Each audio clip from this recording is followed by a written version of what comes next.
இந்த உலகத்தில் மிகப்பெரிய ஜீவ நதி நம்ம என்ன நினைக்கிறோம்? கங்கை, காவிரி, கோதாவரி இல்லை. அன்புதான் ஜீவ நதி. இது ஆதிசங்கரர் மரபு. உலகத்திலேயே அன்பால் வெல்ல முடியாத ஆயுதம் ஏதும் இல்லை. நான் ஒன்று சொல்றேன், இந்த பாரத தேசம்தான் அன்பால் விளைந்த பூமி. ஒரு அண்ணன் தன் சகோதரியை பார்த்து கேட்கின்றான், இந்த காலத்தில் எப்படி ஒரு துறவு வாழ்க்கையை நீங்கள் மேற்கொள்கின்றீர்களே, இதன் பயன் என்ன? அதற்கு அந்த பெண்மணி சொல்கின்றார், 2 மில்லியன் படைகளை நிர்வகிக்கும் 2 மில்லியன் படைகளை நிர்வகிக்கும் ஒரு மன்னனுக்கு தொண்டு செய்வதை விட கண்ணுக்கு தெரியாத இறைவனுக்கும் கண்ணுக்கு தெரிந்த மனிதனுக்கும் தொண்டு செய்வதே மேலானது.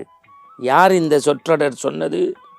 உண்மையிலேயே 5 ரூபாய் பணமும் 3 புடவை, வெண்புடவை, ஊதா நிற அந்த பார்டரோடும் இந்தியாவில் தொண்டு செய்ய இந்திய தேசம்தான் உயர்ந்தது, வேற்றுமையில் ஒற்றுமை நிறைந்தது என்று இந்த மண்ணில் வாழ்ந்து மகத்தான சாதனை செய்தவர் தெரசா.